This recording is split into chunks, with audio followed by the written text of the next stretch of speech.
I'm glad you had a good time.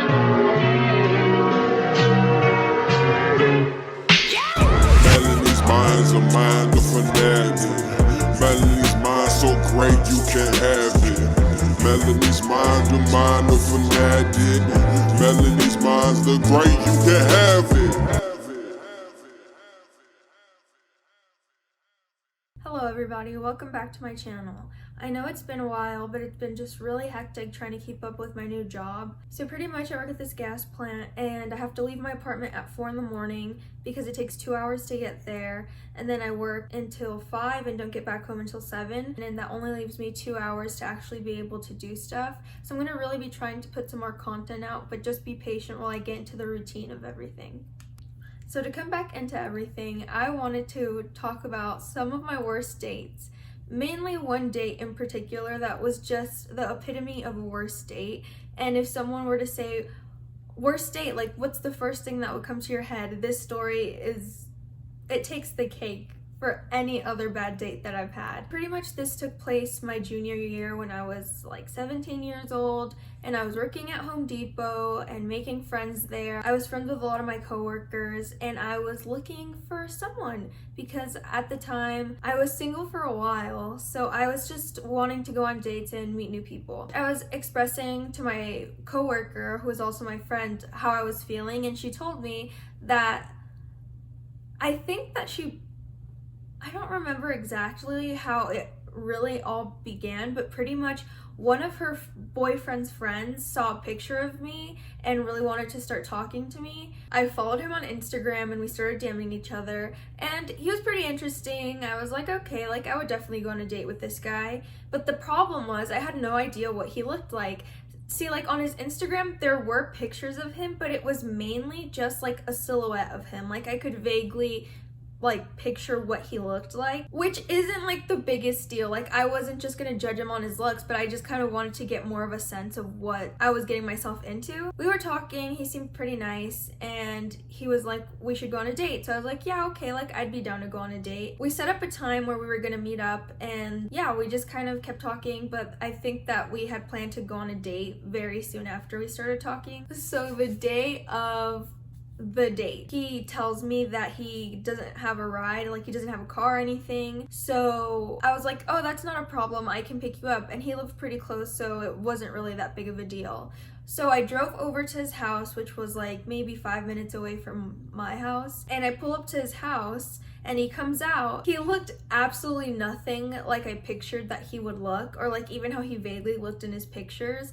And I'm not trying to say that it's all about looks. I still gave him a shot, but I was just really surprised. I had a different vision, I guess, of what he would look like, but I still tried to give him a shot. And so he walked up to my window, and I kid you not, the first thing that came out of his mouth was, I don't have any money. So right away I was like, red flag number 1 and 2. He was kind of a catfish, and the first thing he told me was he doesn't have any money, and not even a hello or how are you or anything, and he hopped right into my car. And so right away my brain is going, fuck, what do I do? Because I didn't want to take him anywhere that I would run into someone. And that sounds really bitchy, but I was just so mortified at that moment because I was too nice to drive away, or too nice to just be like, oh, fuck that. But now I know, fuck politeness, like My Favorite Murder says. So as we're driving away from his neighborhood, I'm thinking, where's somewhere we can go where I won't bump into someone? The first thing I thought was like, okay, Caribou Coffee. It was like down a couple ways, and it was kind of in like this middle of nowhere area. It's kind of hard to see that there's a Caribou Coffee there. So I was like, okay, that's perfect, we'll just go on a coffee date.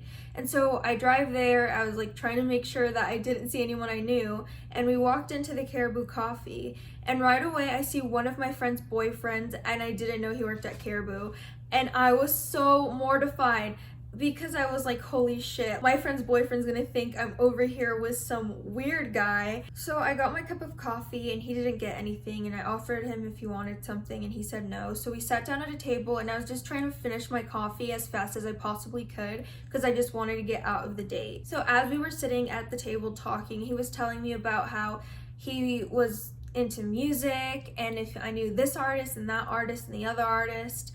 And he was telling me how he knew Frank Ocean and how he knew Frank Ocean's producer and how he was gonna go to LA and meet up with them and they were gonna make music, which in my opinion just sounded super far-fetched, and I didn't know if he was just saying these things to try to impress me or something, but I just really couldn't believe it. But maybe he like did know Frank Ocean's producer, but I kind of doubt it. So once I finished my coffee, I was like, okay, like I'm ready to go if you are. And he was like, okay. So we get into my car and I drive back into the direction of his house because I kind of remembered where it was. So I drove there and I park right in front of his house, and he looks at me and dead ass says, I don't want to get out. And I said, okay, but I have to go, so you need to get out. He's like, but I don't want to. Like, I don't want to go home yet. I still want to hang out. And at that moment, I was like, are you serious? I was like, no, I need to leave. Like, you need to get out. And he still was just like, I don't want to leave. I don't want to get out. So I just had to like pretty much force him to get out of my car. And then I drove off and I blocked him off of everything because it was just the most mortifying date I have ever been on. And I don't know, just a lot of red flags were raised just with like mainly the fact that the first thing that came out of his mouth was that he didn't have money. Honestly, I just didn't want to mess with a broke boy, and you know, I was working at Home Depot. I was trying to make my money, so I would want like the person I'm with to also have money, so I'm not the only one that's putting everything in. But that was that worst date, and still to this day is the worst date I have ever been on. But hopefully he's gone on other dates and they have gone well for him, but that was just definitely not my guy. I have my guy now here. He's right over there actually. I don't have any money. So I'm just gonna tell you guys one more quick, really bad date. And this was more of like actually dating someone that just went terribly. So pretty much I met this boy from one of my friends because she just thought that we would be a really good fit. So we ended up talking and then dating for like 4-6 months. Like it was a good chunk of time. And then one day, out of nowhere, he just ghosted me. He just completely fell off the face of the earth. It was just, It was just really hard when you actually spend so much time with someone for like a few months and then out of nowhere they just completely cut you off. So that was also a really bad date. More like worst boyfriend, but still pretty bad just date in general. That's all for me on my worst dates, but if you want to hear more, just let me know because I definitely have a few more. And stay tuned for some more videos that will be coming your way. I'm definitely trying to get more out there, and I really appreciate everyone who is subscribed and who likes my videos and takes the time to actually watch this train wreck. But thank you so much, and I just really love you guys.